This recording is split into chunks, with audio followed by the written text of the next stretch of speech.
नमस्कार. आपल्या सर्वांनाच लांब सडक त्याचबरोबर काळेभोर आणि शायनी असे केस असायला हवेत असं प्रत्येकाला वाटतं आणि जे आपले केस आहेत ते केस आपल्याला स्वच्छ ठेवावे लागतात. त्यामुळे कमीत कमी आठवड्यातून 2 वेळा तरी आपल्याला केस धुवावे लागतात. परंतु धुतल्यानंतर बाथरूममध्ये एवढे खाली केस पडलेले दिसतात की प्रत्येकालाच असं वाटतं की केस धुवावेत की न धुवावेत, पण केस तर धुवावेच लागतात. परंतु आपण एवढे गळलेले केस जर पाहिले तर आपले खूप नाराज होतो आणि काय करावं हा प्रत्येकीलाच प्रश्न पडतो. तर त्यासाठी मी आज काही खास 5 टिप्स देणार आहेत जे प्रत्येकजण फॉलो करू शकतो. अगदी सोप्या आहेत. जर तुम्हाला त्या टिप्स आवडल्या तर नक्की चॅनलला लाईक करा, शेअर करा आणि सबस्क्राईब करा. तर टिप नंबर 1 आहे की आपण केस धुवायच्या आधी 1 तास 2 तास किंवा मग रात्री केसांना तेल लावायचं आहे आणि सकाळी केस धुवायचं आहे.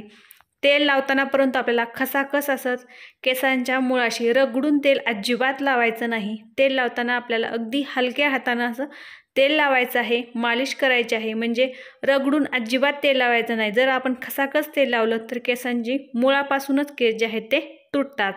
त्याचबरोबर आपल्याला टिप नंबर 2 म्हणजे तेल लावताना थंड तेलाचा अजिबात वापर करायचा नाही. ज्याप्रमाणे आपण लहान बाळाला मालिशसाठी कोमट तेल वापरतो त्याचप्रमाणे आपल्याला कोमट तेलाचा वापर करायचा आहे. कोमट तेल केसांना लावायचं आहे. टिप नंबर 3 आहे की आपण तेल लावल्यानंतर केस जे आहेत ते प्रत्येकीला जवळजवळ अशी सवय असते की मस्त घट्ट असा आंबाडा बांधायचा. त्यामुळे काय होतं की केस जे आहेत ते ताणले जातात आणि मुळापासूनच केस उपटले जातात. त्यामुळे आपण ज्यावेळेला केसांना तेल लावतो त्यावेळेला अजिबात घट्ट केस बांधायचे नाहीत. अगदी हलक्या हातानं जे केस आहेत ते आपल्याला बांधायचे आहेत. अजिबात ताणले जाणार नाहीत याची काळजी घ्यायची आहे. टिप नंबर 4 आहे की आपण केसांना शॅम्पू लावताना तो अतिशय सॉफ्ट असा शॅम्पू वापरायचा आहे. त्याचबरोबर डायरेक्टली केसांवर शॅम्पू अप्लाय न करता जो आपण शॅम्पू घेतलेला आहे आपल्या केसांच्या लांबीनुसार जेवढा लागतो तेवढा आपल्याला शॅम्पू घ्यायचा आहे. त्याच्यात 3 पट पाणी घ्यायचं आहे आणि पाणी आणि शॅम्पू दोन्ही एकत्र करायचं आहे आणि नंतर आपल्याला ते केसांवरती लावायचं आहे. आणि केसांना लावताना सुद्धा खूप असा रगडून केस आपल्याला धुवायचे नाहीत. अगदी हलक्या हाताने शॅम्पू केसांना लावायचा आहे. यामुळे केस जे आहे ते तुटण्याचं प्रमाण अतिशय कमी होतं.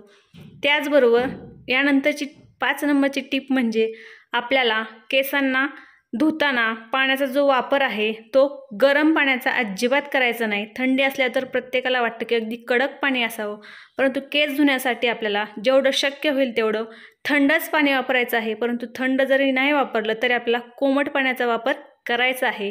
गरम कडकडीत असं पाणी आपल्याला अजिबात वापरायचं नाही.